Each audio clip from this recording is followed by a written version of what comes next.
The end of suffering. I feel like I've been talking a really long time, but Katumi's saying, shovel through this shit. Shovel through this shit. Let's get it going. All right. So I'm going to not go through all the bullet points. So, I did not remember this, but Katumi reminded me. In February 8th of 2022, I paddled out to go surfing, and I was sitting there and I saw the end of suffering for all of humanity. Not the end of Lauren's suffering, but the end of suffering for all of humanity. I saw it, I felt it as a living energy code, right? And then I kind of forgot about it because what day is it? And I'm playing. But in February 8th of 2023, Katumi came to me and he said, and I've been through some shit, y'all, but I didn't suffer. But I've been through some shit because I live on Earth. So I've been through some shit, right? And, but Katumi came to me on February 8th, 2023, 1 year later, and he said, you went a whole year without suffering. Oh my God. And I was like, it's not that big of a deal, Katumi. It's just natural to not suffer because your true nature doesn't suffer, you know? And he was like, no, we need to pause and recognize this. And I was like, okay, let's pause and recognize it then. Because if you tell Katumi, no, I'll do it later, he will not leave you alone until you actually freaking do it. So I sat down with him and he showed me the impact that had on all of humanity and all of creation. For me to be here on Earth and go 1 whole year without suffering. I'm not saying this to brag. I'm saying it because it was the most humility inducing, like, there's no chest beating in this. You go, oh, extreme humility. You go, wow. I did not because first of all, I did not realize how much impact my suffering prior to this had impacted all of Earth and all of humanity. And then he showed me how it impacted it. When people suffer, how it impacts all of Earth and all of reality and the interconnectedness of it. Huge responsibility, you know. And then he showed me the last year I spent where even when something challenging popped up, and it did, some of the most challenging things I've ever experienced popped up in the last year. And, you know, to the point where I wasn't sure if I was going to stay here, but I was not suffering.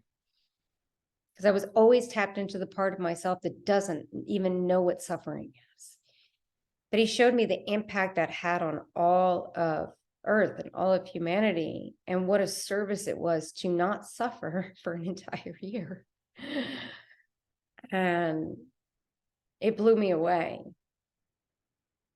And I was doing this while I was driving, because I talked to Katumi while I'm driving, and I drive a lot. I just drove 20 hours back from Mexico. It's my happy place besides the ocean, ocean being number one.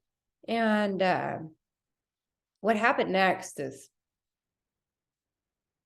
do I share it? So after he reviewed with me the impact of not suffering for a whole year had on planet Earth, I felt something I've never felt before. Something that lied beneath the end of suffering. And what I felt, the texture of it was so light, the human could barely perceive it. So I really had to use my sensuality fingertips, not my human eyes. And I said, Katumi, what is it? And he said, shh. And so I just kept feeling it. And I said, what is it? Good. I've never felt this before. What am I feeling? And he got real quiet and real. It's the Christ consciousness. Some of you are going, what? What? What I felt was the Christ consciousness. Now, I've talked a lot about the Christ consciousness. I've talked about energy and consciousness coming together a lot. I've written about it. It's in this book. Imagine that. But I've never felt it.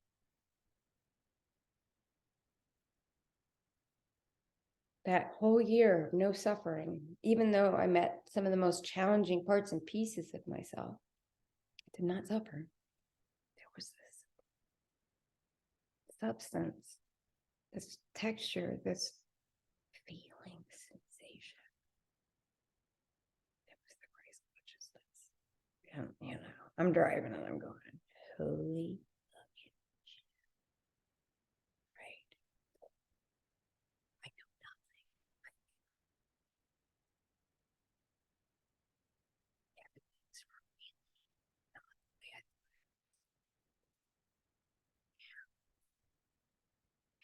thought. And one of the best days of my life, February 8th, 2023, right?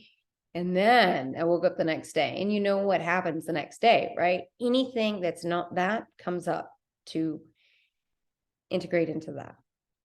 So I had a lot. I haven't felt heavy emotion in really long time. And all these heavy emotional body things without stories. I don't have a whole lot of stories, all these storyless emotions came up, and I realized they were just reorienting, because the energy responds to your consciousness. Now I'm aware of the Christ consciousness. I've touched it. I know what it feels like now. So anything that's not that needs to come in and reorient around that. So all the energy was on the edges comes in and reorients around that. So there's your potential for 2023. Maybe you can come play with me in it. I have these experiences, and they're wonderful. And I go, but Katumi, I really want another sovereign being who's in a physical body to come play with me in this. And it's not like I'm longing for something or trying to fill a hole, but it's like, God, I want someone to come touch it with me and go, oh, right. And we've been told by Crimson Circle a million times, you can only do it for yourself. It's all about you. There's something else out there, y'all. It's like the way Theos will be formed. There's something beyond love that two or more sovereign beings can experience and create together. And I want to have that experience. I will have that experience. Bible quote, because it's all in my DNA. I've never read the Bible, but I know all the Bible verses. Yeshua said, when two or more beings gather in my name, and it's when two or more beings who have access to this Christ consciousness. I mean, we all have access to it, but to actually experience it while holding a physical form, if two or more beings get together, that does something. That's why I want to see you guys in person. Not that many of you, enough. Come to Mexico, come to Texas, come play with us on this. You're ready. All right.